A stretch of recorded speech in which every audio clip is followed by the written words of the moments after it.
the idea that we should just raise for raising has never really sat well with me. Fundraising is a distraction in and of itself, but I'm still in the weeds of the business. So we're essentially growing at an even rate in terms of costs and resources, right? And of course, we're not scaling yet where that is outperforming that, but that's where we're hoping to get to. Now, what does that place look like and how do we get there? But what is that at the cost of?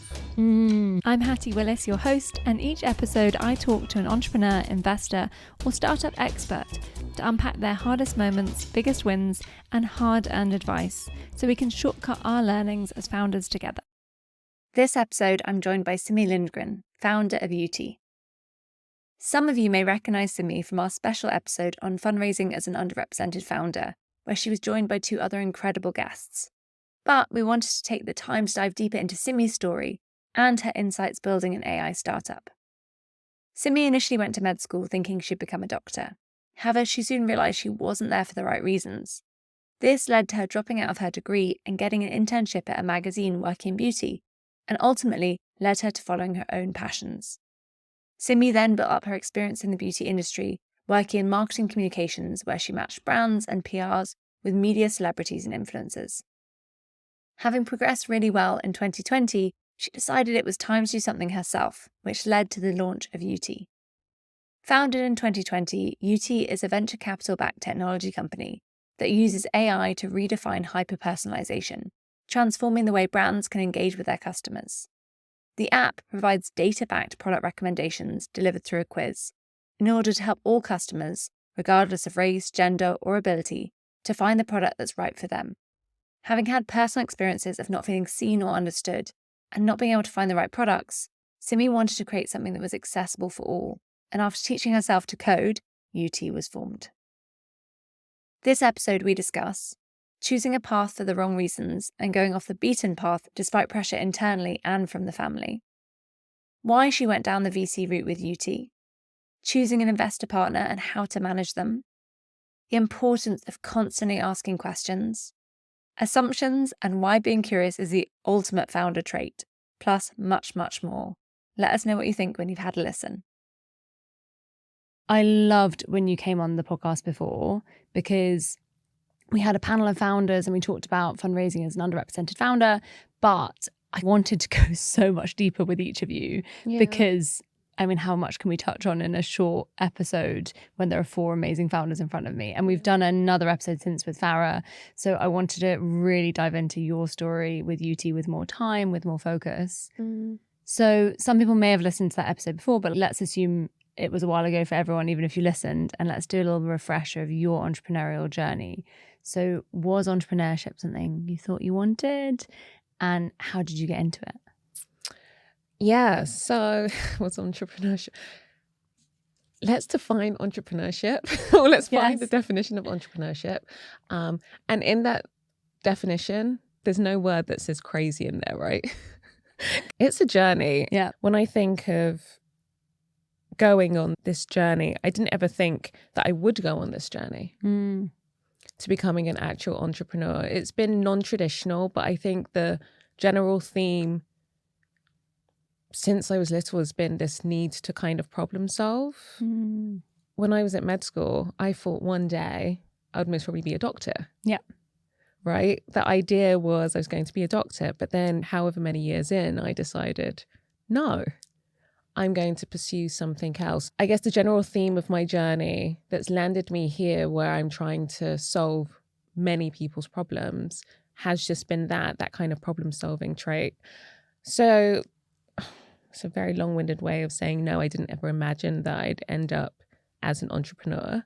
But I think the mindset I most probably share with many other entrepreneurs is that need to problem solve, but also incredible resilience, especially when you have parents that were like my parents that wanted you to go down this very traditional route.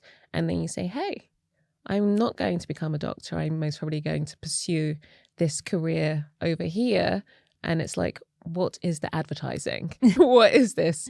You're meant to be helping patients and helping them find the right treatments. And now you're saying you're going over here to do the advertising. Yeah. So I'm going to wind it back a little bit because I feel like I've jumped all over the place. But my journey to where I am now with Yuty as founder and CEO of Yuty has not been traditional. As I said earlier, I'd gone to med school with the hopes of one day becoming a doctor. And that was because I was genuinely passionate about wanting to help patients find the right treatment. So I was really curious as to people's ailments, the symptoms, and really understanding that. And as the years went on, I decided this most probably wasn't for me. I was most really pushed down this route, and I found it incredibly limiting. I felt like my creativity was being stifled. And where I thought I could go was most probably in the publishing industry. So I ended up in the advertising industry. It's commercial, it's sales, at a gaming publication, and then at a huge, well-known daily newspaper. And so I went from gaming to health and beauty. And I found that, again, same theme, really interesting, because ultimately you're matching advertisers with audiences, right? But you're learning these different things that we'll most probably end up talking about later on that really allows you to develop this curiosity and have this diversity of people. And then from there, I went to, I guess, where my career really took off, which was in Marcom's Tech. And I was able to launch a beauty product there. And I was there for many years and had a quick ascension. But now I'm matching brands and PRs with media celebrities and influencers. And they were having some real challenges. And again, I had that feeling, I'm being stifled, I'm being limited here. I have these incredible ideas and I've spotted this problem. And I'm being limited in this creativity and resourcefulness that I know would allow me to solve these problems. So I might as well just go and do it myself. I love that you just said I have these incredible ideas. I just love that you just own that so beautifully, because I think so often people who are maybe the step before you are, where they're feeling stifled, maybe thinking about branching out, but they're not owning the value of those ideas, and actually the loss, the opportunity cost of not being able to explore them. Yeah. Was there a tipping point? Was there something that made you take the leap? And was it to an idea? Because I know there is a jump between having the idea for Yuty, and Yuty is a AI product, and you didn't know how to code. But you, spoiler alert, teach yourself to code. So where does this, talk me through this step? Oh, it's a small problem, isn't it? Yeah, like just not knowing how to code, like that. There is this optimism that you have as an entrepreneur, I think, and minor details such as not knowing how to code. You know that with your hard work that you'll be able to figure it out, or again, be resourceful enough to surround yourself with people. As I mentioned earlier on, I was in this environment where we'd launched this beauty product and it had gone from zero to multi-million pounds and had double-digit growth. And I was director in this business, super young, like a FTSE-listed business doing incredibly well. But how old were you and what was the business? Just briefly. 26, Marcom's Tech, huge business. And yeah, so I was the youngest director. I was female and I just had a baby, right? so, you know, but that's a story in and of itself. But I was exposed to, I guess, two different aspects of looking at this problem. So I was able to have the business perspective and then a personal perspective. So yeah, Yuty is an AI product. And for those who aren't familiar with what Yuty is, we barely say the word AI. We talk about ourselves being this personalization software, and we're really about allowing brands and retailers to get to know who their customers are by offering their customers personalized experiences. So really focusing on transforming that beauty commerce experience through our software. So end consumers don't know who Yuty is.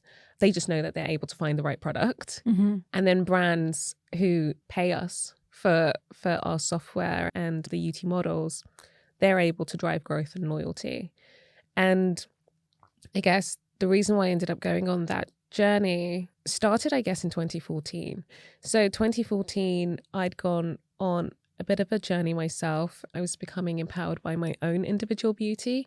I shaved off all my hair.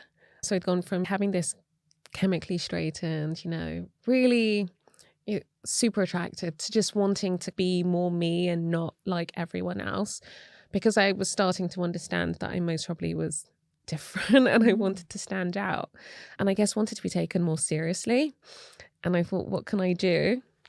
Shave it off and look like everyone else in the boardroom, right?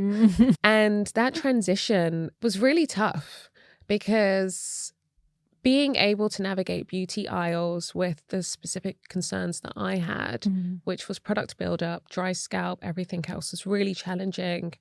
But then also on the other side, speaking to the brands that we had, the beauty brands, so we'd stolen market share from an incumbent and understanding their own concerns with, we don't know who our customers are. Of course, we're going to be in these titles, we're partnering with these influencers, but ultimately it's more than driving brand awareness. We want to do X. We're being measured on X.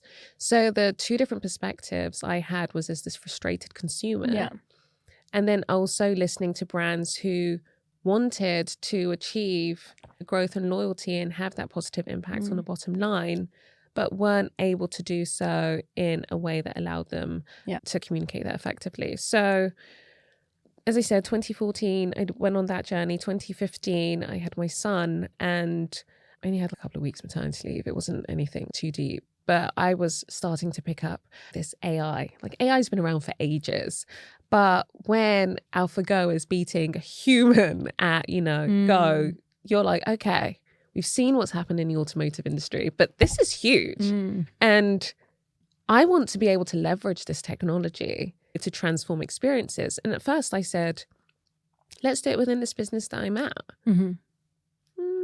Maybe it wasn't for them. And as I talk about that being that creativity and that idea and looking at it from a different perspective, because I was in the weeds, I was speaking with our customers, our clients, our brands.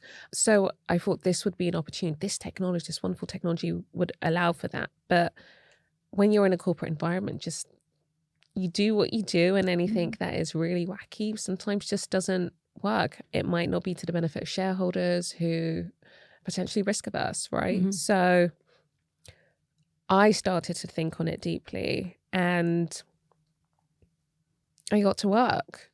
I interviewed myself first, and there was a kind of questioning methodology that I developed from years ago, and I colonized it from this incredible trainer, Sharon, a sales trainer that I met at the Metro and Evening Standard. And I questioned myself, like, who am I? And how am I currently shopping beauty? And what areas of beauty interest me? As I mentioned, hair care, but I also just given birth to my son and my hormones were, so skincare became really important. What are the concerns? What are special things that I'd love to feel about this? And which solutions are out there that could help me get there? And if there aren't any, and this is where you think about, in a wider scheme of things, that's competitive analysis that I'm looking at. And is there urgency on this? And if I could just be given all the resources in the world, what would good look like? And then I took that WhatsCup, so it's WHATSCUP, so who, how, area, target, special, like all the way through to plan. And I questioned other people, very many different people. And that's how I started to think about building the models that ultimately drive Yuty. And then reaching out to people who know better. I got a mentor. I taught myself how to code. I went back to university. There were all these various different aspects. So yes, self-taught, non-technical founder, but it was that was like a minor problem. The biggest problem was, how do we help consumers, beauty consumers, find the right products? And how do we help brands who want to make their consumers happy and not call them disloyal, like drive that growth, drive that loyalty, and really get their products out there to those customers that they're targeting. I love the way your brain works. And I feel like I just want to dig in for a second because, so I've not had any kids, but I suspect if I do, I will not be coming up with innovations in my maternity leave. You never know. I never know. I think that's pretty awe-inspiring. Don't limit yourself. But well, actually, and that exact word is what I wanted to pick up on, because the fact that you said teaching myself to code was a small thing, it really strikes me that you seem to have not got a load of limiting beliefs that I feel like a lot of us have internalized. And I wonder, like, how much is that you and how much is that something you've had to work through? Because I do think it's pretty stunningly amazing, both hearing the way you talk about it and your attitude to this. And I want more of us to have that. But I feel like some people might be listening thinking, wow, Simi's amazing, but I don't feel like her. And so I'm wondering, was that a process for you to get there? I think I'm still on that journey, and we're all humans, so we're on this ever evolving journey. But I would say that I've always been quite hungry to learn. And then I was raised, as I said, in this way that there isn't anything that you can't do with just a little bit of hard work. So if someone says that you can't, I kind of don't really listen to it, because at the end of the day, now I'm old enough to hold myself accountable. Before, I'd have to go and tell my parents why I didn't get 100% in an exam. And my father would say to me, okay, it's great that you got 98%, but who got 100%? And some of my GCSE results, right? One paper I did the best in the whole entire country. My dad was like, okay. So you've just reached the acceptable level. Yeah, that he was just like, that's fine. He didn't want, I guess, those thoughts to come into my head that we are limited. You can be limited by circumstance, but everyone has worked incredibly hard to get where they are today. So whether you come from a privileged or not a privileged background, we're all privileged in a weird way. We have to use that kind of as our kind of magical source to keep us driving. And I think curiosity and that hunger to learn and not making assumptions. And I think we make assumptions as humans, right? You talked about, I'm not sure that I'll be able to do that, drive innovation. But we're having this conversation here on your podcast.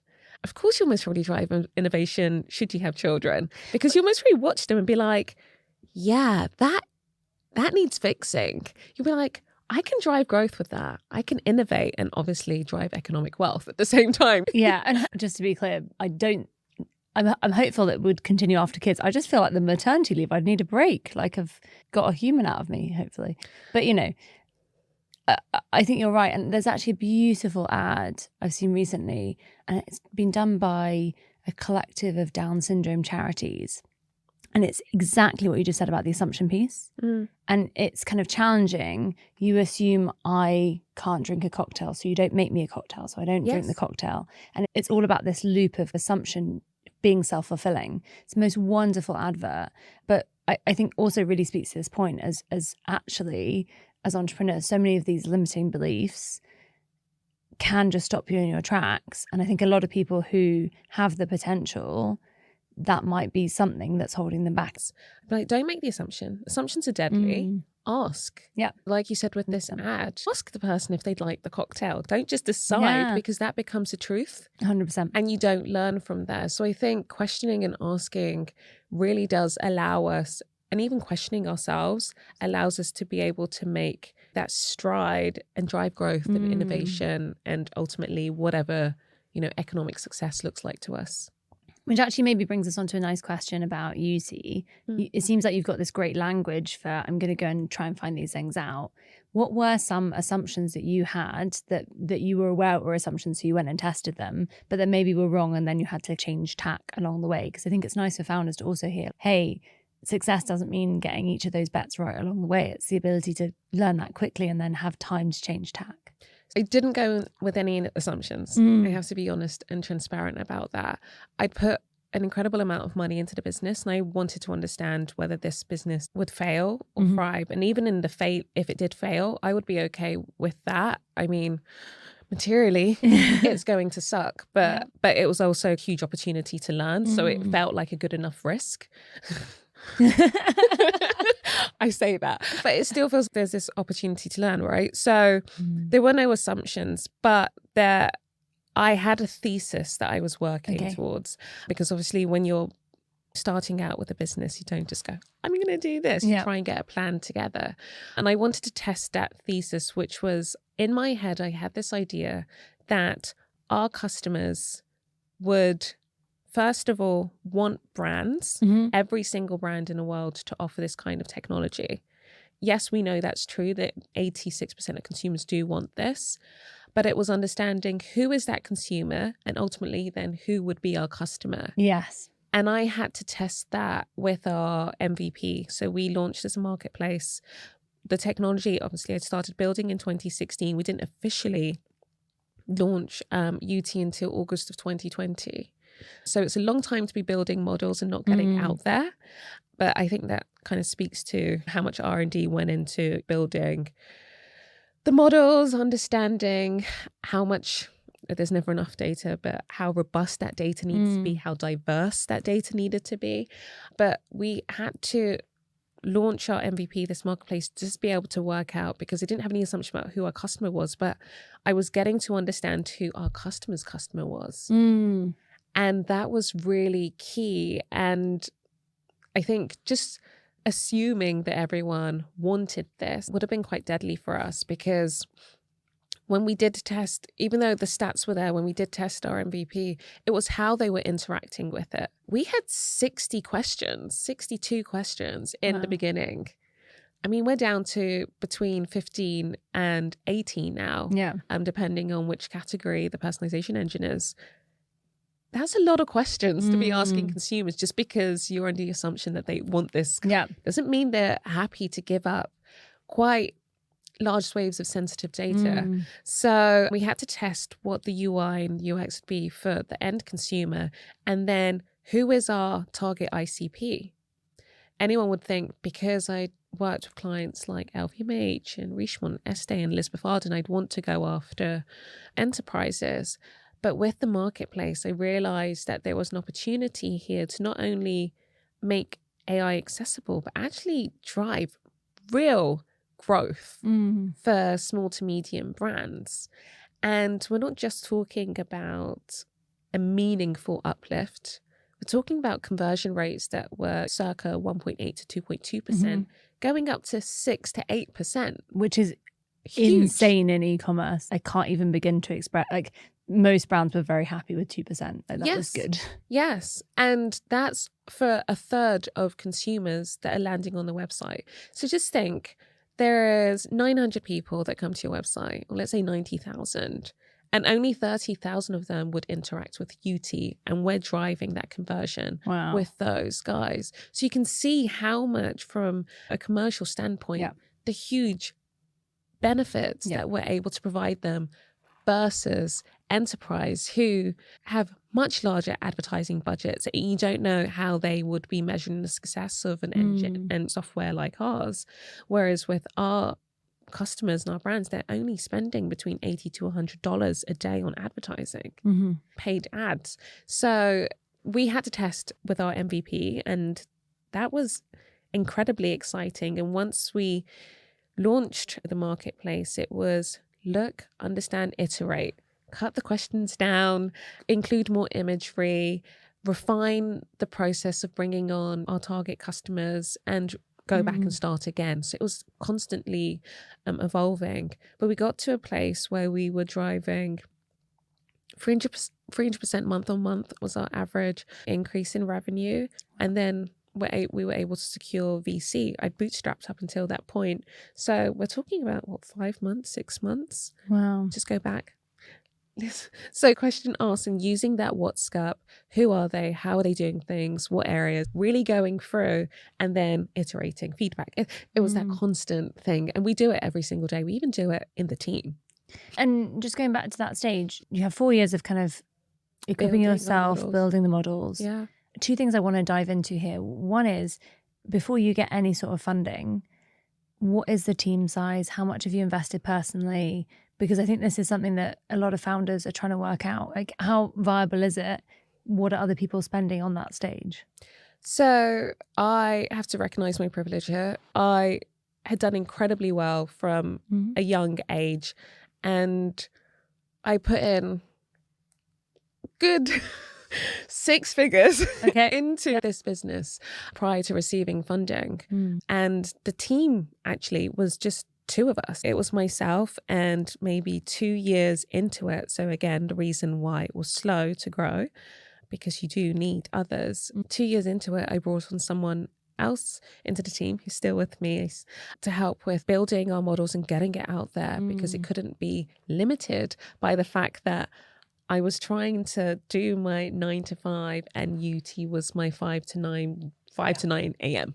with children and everything else. So it was painful.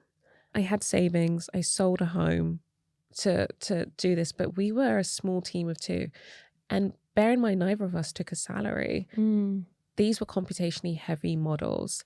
And I'm not sure what it is like now for like bootstrap founders who are looking for compute credits and things like that. But at the time, I think the largest amount we were offered was like 5,000. Wow. Which is like, what was that? 6 to 8 weeks? Like nothing. Yeah. Not enough for what we were doing when we were thinking about generating 1,000 images every 108 minutes. So we're having to create fake data because the data out there wasn't diverse or balanced enough for us to be able to recognize anyone and everyone, irrespective of their race, their gender, and whether they had non-traditional facial landmarks such as Down syndrome. We thought it was important and imperative that everyone was recognized, because speaking to our customers, some of them had created their products for this diverse audience. So it was a bit like, well, then our data needs to reflect that.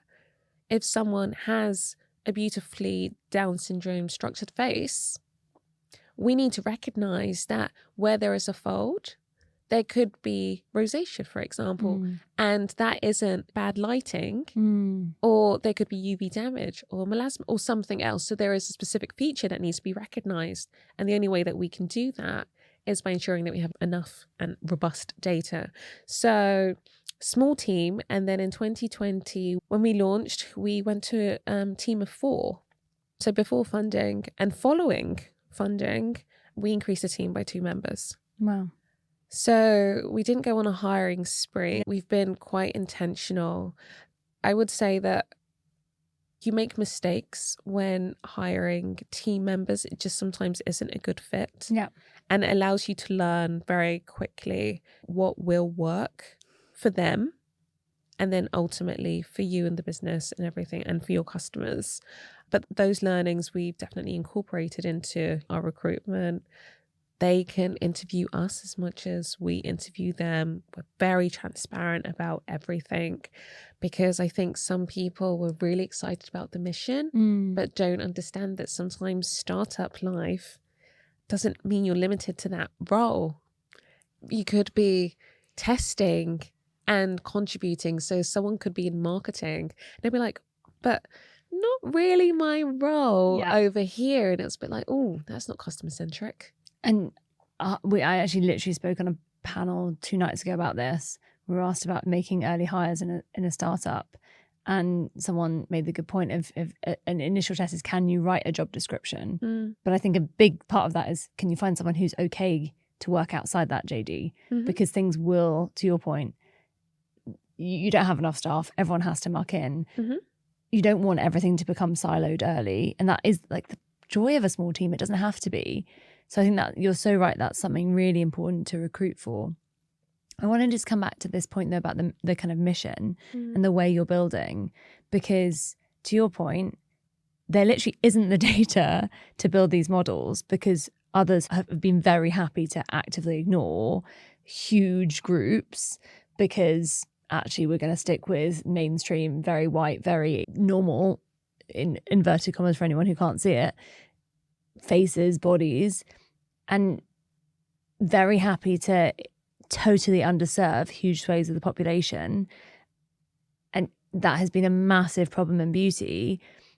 And I actually teach you as an example when I teach thinking about diversity early in a startup, because that came with a cost, right? And you were actively building, to your point, for as many groups as you could think about. And I remember, I think the example when we spoke before was imagine someone with a cleft lip, and actually they want to find a lipstick.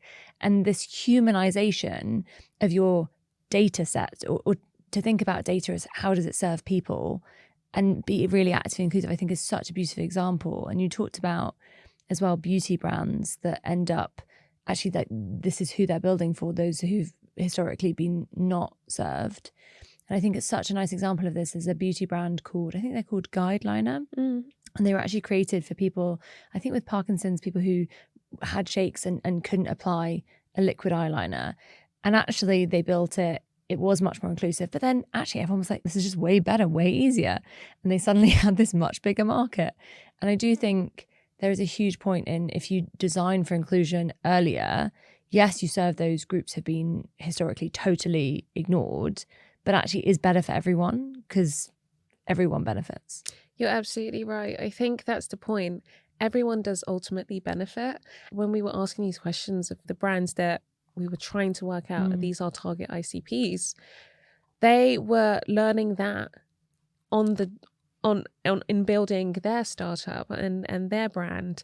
They were like, all of a sudden, I built it for this reason, but I'm starting to see this data coming through. And if we weren't having those conversations and learning about their own journey, then we wouldn't have been able to build and respond to that. So it was constantly this, definitely launch, iterate, feedback, go back and really try and think about that. But it was very expensive.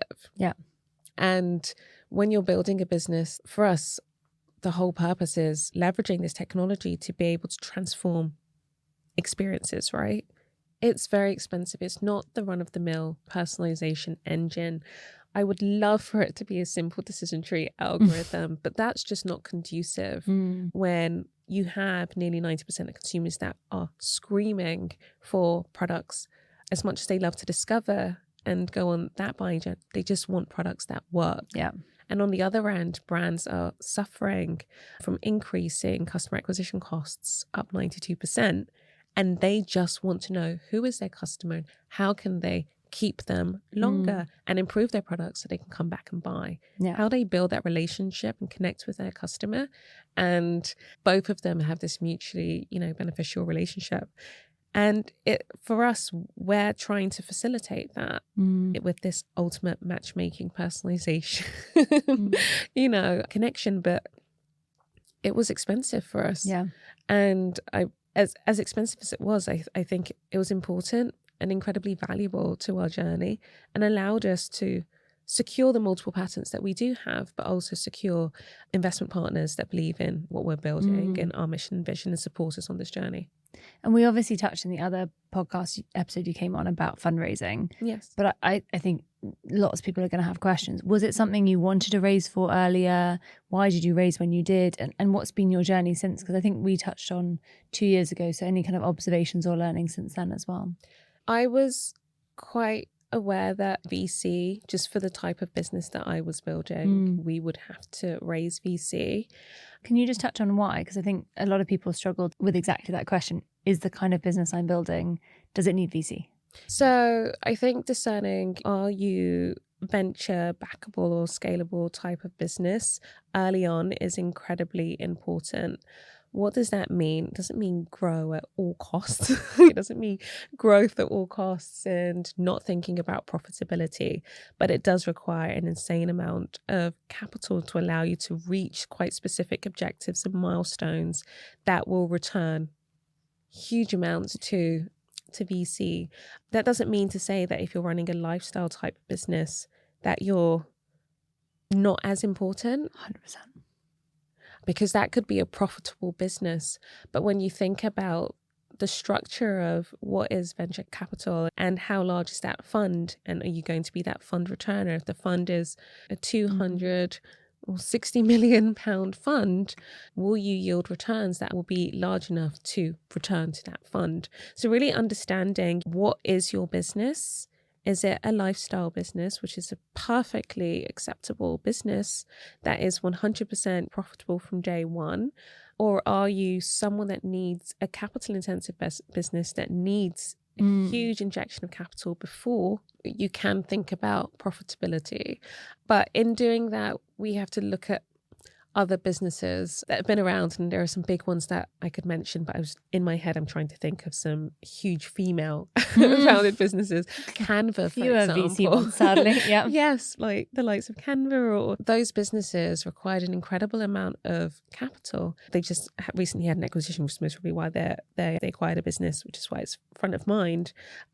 They're only now looking to service enterprises. And when did profitability come? There are so many different aspects of that. So I think it's just discerning and deciding, what kind of business are you? And I understood very early on that Yuty was a business that required VC capital. And that was okay. But I also tried to build a network of angel investors and partners that would be on this journey because I don't claim to know everything and I want to learn from them. And I started to put together a board and reach out to people who I wasn't connected to via Instagram or wherever else, however I could reach out to them, DMing them every other day to see if they would respond. And I was able to bring on an incredible woman who has supported Yuty since, I think, even before we were called Yuty. Carmen Biscay, who was a co-founding investor of Net-a-Porter, Cult Beauty and others. Amazing. Yeah, so having the insight and being able to have those conversations was like, one day you'll most probably need to raise from VC. And then as we started to gain quite incredible amounts of traction in those months, and the cost started to really pain me, I sent an email to a partner at VC just before Christmas. And thankfully that turned into something. And that process of fundraising obviously doesn't stop. What has it been like since you got that first money in? And what's the strategy going forward? Our strategy has always been linked to fundraising for key milestones. I think that's why sometimes it can be a bit of a strange journey, I guess, for funds that want to invest in Yuty. It's because we're never raising the amounts that we should be raising. When we fundraise, as I mentioned, we fundraise for quite specific milestones. So if our milestone is to do X with the personalization engine and reduce our loss bias rates or something like that, we calculate, work out what are the costs, what the operational costs, everything else, and then we fundraise for that. That's not how you do VC, right? No. So then I raised VC after bootstrapping. And then in order to ensure that we didn't grow in a way that was unsustainable and we weren't learning, I decided to focus on these very specific milestones for our business. So then it didn't make sense for us to raise with VC again because it wasn't a traditional pre-seed extension, seed round or anything like that. It made sense to raise with angels. Interesting. So I didn't raise with angels before. I went VC. This is like the most angels. backward journey. It's backwards, I love it. right? But we have quite specific milestones, which is now it's how do we get closer to 2,250 customers, which is, oh wow, I'm giving it all away now. 90,000 monthly recurring revenue. And this is X amount that we need. It's not that much money. We're not raising just for the sake of it. We're raising for this quite specific milestone that will allow us to do X.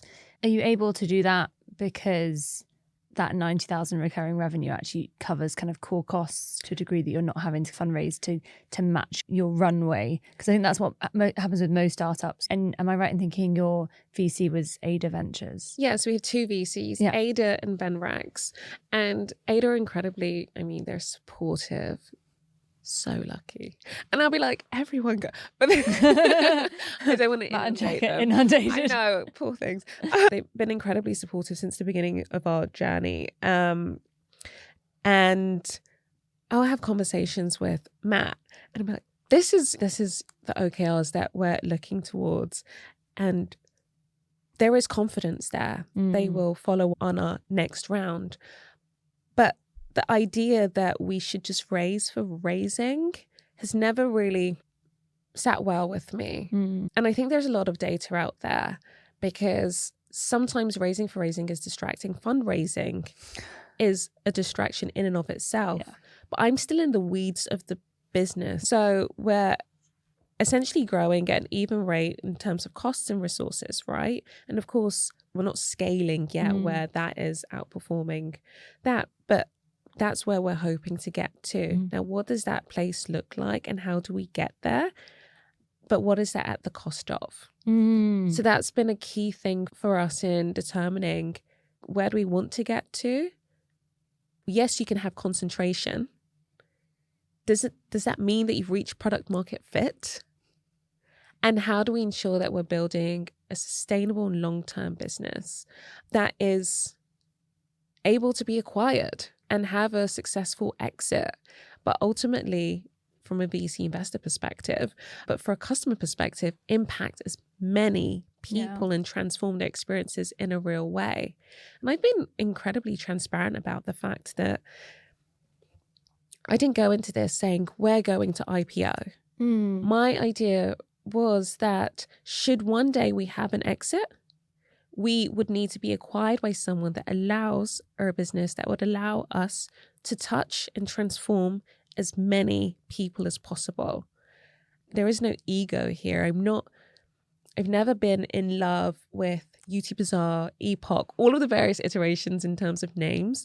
We've been so in love, all of us at Yuty, with solving this problem. So there's no ego about where we do that so far as we're making sure that this problem is ultimately solved. I love that. And curious on the acquisition point, love how you've just tied that back to kind of impact and that being what would ultimately motivate it for you. How much have you had to, because you kind of mentioned if we're going to get to the point of an acquisition. And I think founders sometimes find this a bit tricky to navigate, both in terms of what investors expect you to have done in thinking around a potential acquisition, but also what you should be thinking about. Because I've very much heard two schools of thought on this. You should definitely be thinking about it super early, and you should just be focused on running and growing the company, and acquisition will come if it's right. I think focusing on your customers, for me, is like the most important thing. But I also came from a corporate background where profitability has always been... So the rule of 40 has always been in my head, how to ensure we're a profitable business. And dialing that back is understanding who our customers are. So building a product that is for our customers, which means asking them, questioning them. My diary is 50%. And everyone will be like, you were blocked out for weeks, and you most probably saw when I was dealing with an assistant. But there will be blocks where I'm only speaking to customers today. There is nowhere in this world where I'm never not going to be speaking to customers every single day. 50% of my diary is just speaking to customers and really understanding what is their problem, how are we solving it, how are we not solving it, and learning about it, because that's where it also gain our competitor awareness and insight and everything else. So for me, I think only focus on that and that will come. But in doing that, again, in 2020, we were approached by a very well-known business to acquire us. And that was off the back of 4 months of running the business and being commercially successful. Of course, obviously, I turned it down, but that didn't mean that in 2021, 22, we also had someone approach us. And now I'm really giving away the game. Last year, we were approached again, and we've not raised a huge amount of money. So we've had several approaches, which is why it's always had that thought that, acquisition is most probably likely exit for us. But I can't allow that to distract what we're doing over here, because our focus has always been on the customer, that they have just approached. It could be that it fits with what they're building and their objectives. But again, that comes back to what do they need for their customer and how are they going to solve that for their customer. What makes you say no to an acquisition? I'm curious. I know, and whether it was different in the different times. I know you can't probably give too much away, but whether there are some kind of broad lessons. I feel like I've made you give away a lot already. So I don't need the high level secrets, just the low level ones. I said earlier on that there is no ego, but also this tremendous fear, I guess, of not being able to learn. What does that mean? And if we go here, what happens to our product, the product that we've built? Does it actually reach many people? Or does it go to this graveyard? Yeah. And I think that was a real worry, that it most probably would go to a graveyard. Yeah. And then what have I learned? What have I achieved? I obviously didn't come in this for money. Otherwise, I would have just stayed where I really did want to transform the buying journey for consumers, whether that's in beauty or other categories, but ultimately transform the way that consumers buy products, starting with beauty, and then also the way that brands understand and are able to connect with their customers, drive growth and loyalty, but also drive innovation. And yeah, they were good offers. The last one, there wasn't like a term sheet or like an actual commitment. It was just very much dating. But if you think it's going to a graveyard and you're not going to transform, And ultimately, again, we are a for-profit business. You're not going to get maximum return on your investors. Continue. So you semi-hinted there maybe that this might go beyond beauty. See what I mean? I'm such an open book. I love it. Who knows? Who knows? You didn't hear it here first. There's no breaking news story. Who knows? Who knows? Our initial patent was just for skincare and hair care, and then it became skincare, hair care, makeup, body care, fragrance. You never know, but what we've found is a unique way to match people, irrespective of their race, gender, and whether they have non-traditional landmarks, to products that are scientifically based. And I think that's exciting for consumers to know. This will work. They're able to make an informed decision. But from a brand perspective, what a way to drive growth. Know who your customers are. Love it. And market them in this real way whilst achieving other objectives. So possibly, who knows? Who knows? I can't be distracted by that. We're focusing here on on today. I love it. So a couple of final questions. You mentioned about the kind of return on investment to investors. How do you manage investors? I think that's something a lot of founders don't think about enough. And how useful have they been along the way so far? So what have they actually tangibly done? Because I think, again, founders think of investors often as a check and forget that there's a lot more behind that. But has it changed anything for you as well? Sorry, 3 questions in one. Has it changed anything in the way you think, because you do have these parties who have put money in? I think there is this misconception that investors are rational. They want to know numbers. It's like very much X, Y, Z. But they're just like you or I. There is an emotional aspect to investing. And with that, when you're speaking and pitching to investors, you're actually the ultimate decision maker. It's who do you want to bring on this journey with you, because you're not giving it to them for free, whatever success looks like to you. But they also, outside of the check, have to be allowing, like, maximizing something or the gap within your skill set. So my investors, they all fit, and those that have come on this journey, they all fit, I guess, the weaknesses that I have within my own skill set. And I think that was hugely valuable. And I think that's how I decided on them. Everyone knows I only reached out to one VC, and I reached out based on what they were saying and where that resonated. And these days, of course, when you're fundraising, you'll be you'll ask for intros and you'll be introduced to various different. But I think when you're on a call with them, you're speaking with them, it's really important, outside of just get the check. Of course, get the check, get the term sheet, but what is the additional value that and that will allow you to find a way to create that kind of communication cadence. So there are some investors that I speak to every other day. One of my investors receives a quarterly update. But outside of that quarterly update, I have asks. And those asks could be many and plentiful, because we're on this learning journey together. So outside of the money, they are giving me their expertise, which will mean that I'm contacting them a lot more. I would say with all my investors, they kind of let me just do. And I think that's because they know I will just ask. And I think how everyone interacts with their own investors, like I can't give advice on that. But I think just remember they're your partners. And the same way that you would decide your friends, your partner, your lifelong partner, your romantic partner, you kind of need to do the same with an investment partner. It's incredibly important, because until whatever that looks like, you're tethered. And you've also got at least 2 investors, angels, that are pretty good at creating communities of founders that they've backed, which I think it's actually not hugely common, but is really powerful when it happens. And I know you've got very fun named WhatsApp groups with all the many founders that a certain investor has backed. Yeah, I have 2 angels. I'm not going to mention who they are, but both of them are incredible.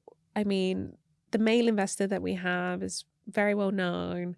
And in fact, most female founders in London at this point, I think. Most female founders, if they're not in the group, they most probably are within the group. Yeah. There's many investments. I think there's about 63 of us in the groups, and these aren't small tickets, but he also gives, right? So he'll send you a message. He's seen something, and that interaction is consistent. And I think everyone in the Macanettes will most probably say that. Said it. It's out there now. The Macanettes will most probably will agree. And then with the investor that we were speaking about on the way up, Emmy Faust is very well known for creating a community. But then I also have another angel investor who does the same thing. He also has this community aspect to him. So that's when I say there is picking your investment partners is incredibly important, because outside of the sage advice that you'll get about running your startup, speaking to other founders and having that ability to connect where most learning is going to happen is incredibly valuable. And it can be quite difficult to reach out to founders who are busy. Yeah. But when you're all together within these groups, because you're connected by these wonderful investors, it's incredible and so valuable. And Emmy has been on the podcast and is building something amazing with Female Founders Rise. Yes. Cannot recommend going and checking out her work enough, and go and listen to that episode if you haven't already. Yes. Final 2 questions. I don't know where the time's gone. I know, it's flown by. Oh, thank God. For a minute, I was like, what if you're thinking, oh God, it's really dragged? Hopefully listeners I would are not never thinking that, say but neither is that. Simi. Simi's far too polite. So final 2 questions we ask every guest. One is, what has been the best piece of advice you've ever received? 2 ears, 1 mouth. Very good. Yeah, but I've been told that since I was like, I don't know, 6. That counts? But it really is. You should listen more than you speak, or in this case, execute everything else. And gosh, it really does come back to that whole thing, asking questions, listening to what someone says and looking at that and trying to think about it and ask them more questions without making assumptions. I think that's something that's driven my curiosity. You know, I am introverted by nature, and I think I just do watch people. Like, this is most really longest I've spoken ever, but I do just watch people speak, listen to what they're saying, and process it, and then I ask. There is no fear of being silly, I don't know, or stupid or whatever else it is. But it's my favorite, and I tell my children who are 6 and 8, 2 ears, 1 mouth. Like, God gave it to us, or whoever you believe in, and we should use it in that proportion, and then ask and question. It's definitely driven curiosity.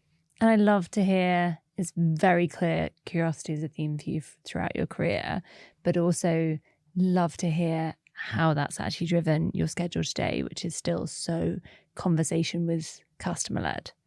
Amazing. Okay, final question. What is the thing you're most proud of as a founder? I'm really inconsistent with this question. Sometimes I say it just in life, and sometimes as a founder. So if you want one of each, you can have one of each. Oh, goodness. Well, I'm quite pleased that I didn't die when I was 25 and wait to be buried when I was 75. Have you seen that quote? No. So there's this quote that says, some people die when they're 25 and wait to be buried when they're 75, which means that there are many people out there who have incredible ideas, hopes and dreams, and then they just stop, don't do it, don't look to it, and they're limited by that. And then physically, when mortality actually comes knocking, then they die, and then they're buried, So I think I'm really proud of that, because there are many things that should have stopped me. Who drops out of med school? Who gets married when they're 22? You have one life, right? And there should be nothing that stops you from doing. Take that risk. It's scary. You may fail. That's okay. It's just an opportunity to learn, and you'll grow from it. So just do it. But I think the thing that I'm most proud of at Yuty is the fact that I have surrounded myself with incredible team partners that know better than me. And I think I'm so proud that I'm on this journey with them. I'm proud that they're as customer centric as I am. They're solutions oriented. They love listening. They're not about killing tickets. They really just give. I wish we all knew how to balance better. Like, I actually had to delete tomorrow's meetings out of our diaries so everyone knew that tomorrow was bank holiday. So. Oh my gosh. But that we do need to have better balance. But I think I'm incredibly proud of what we've built together.